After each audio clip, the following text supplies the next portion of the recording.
Bastos, gago, barumbado, mamamatay tao. Yan yung bansag sa'yo ng mga kritiko.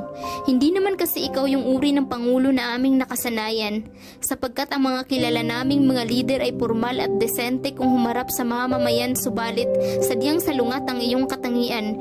Ikaw lang naman kasi yung natatanging pangulo na bumastos sa mga pari at simbahan. Kahit ang Panginoon ay hindi mo pinalagpas at minura mo ng lantaran, marami ang galit sa'yo dahil kampun ka raw ng kadiliman, ngunit ang hindi nila maintindihan na ang minura mong Diyos ay ang Diyos na sinasamba ng mga oligarko, ng mga magnanakaw at ng mga ganid sa kapangyarihan, ibang-iba sa tunay at dakilang Diyos na sinasamba ng karamihan. Hindi man kami laging sangayon sa iyong pananalita, ngunit labis kaming nagpapasalamat sa nagsusumigaw mong mga gawa. Oo, minsan hindi maganda ang iyong imahe sa publiko, ngunit sa kabila ng lahat ay di may pagkakailang labis kang minamahal ng milyon-milyong mga Pilipino.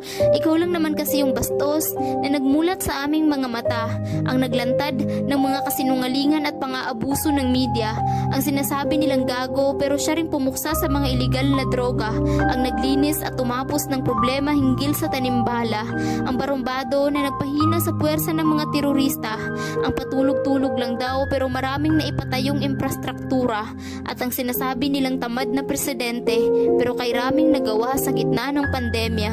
Ikaw yung bastos pero malaki ang respeto sa kalikasan. Sa pagpapalinis ng Boracay at Manila Bay ay paulit-ulit ka naming pasasalamatan. Ikaw yung sinasabing mamamatay tao, ngunit magandang bukas ng kabataan ang ipinaglalaban.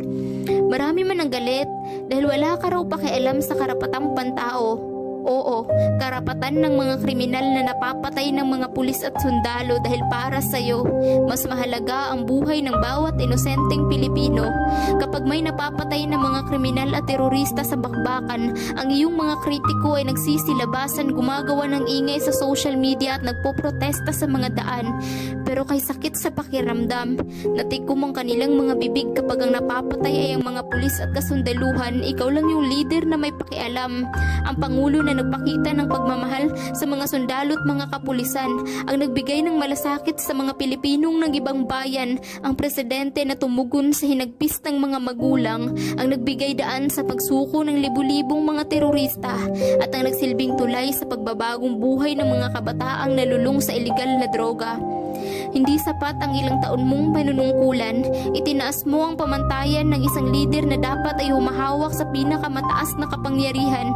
Pero sabi nga nila na mas mabuti na yung nabigyan mo kami ng kahit 6 na taon kaysa sa hindi man lang kami nabigyan ng kahit konting pagkakataon. Ang pagsaludo sa iyo ay hindi sinyalis ng pagiging isang panatiko. Masama bang purihin ka at pasalamatan sa pagiging isang mahusay na pangulo dahil sa kabila ng mga walang kabuluhang mga kritisismo at sa pilit na pagpapabagsak sa iyo ng mga oligarko, wala kang ibang kakampi kundi kaming mga Pilipino. Hindi kami handa sa pag-alis mo sa pamahalaan, ngunit wala kaming magagawa kundi harapin ang masakit na katotohanan. Magwawakas man ang iyong panunungkulan at babalik ka man sa pagiging isang sibilyan, mag-iiwan ka naman ng katiyakan sa aming mga puso't isipan. At iyon ay ang katotohanang isa ka sa pinakamagandang nangyari sa ating kasaysayan. Sa pagtatapos ng iyong termino at sa nalalapit na pagbaba mo sa palasyo, nais ko lang iparating sa iyo mula sa akin kasama ng milyon-milyong mga Pilipino.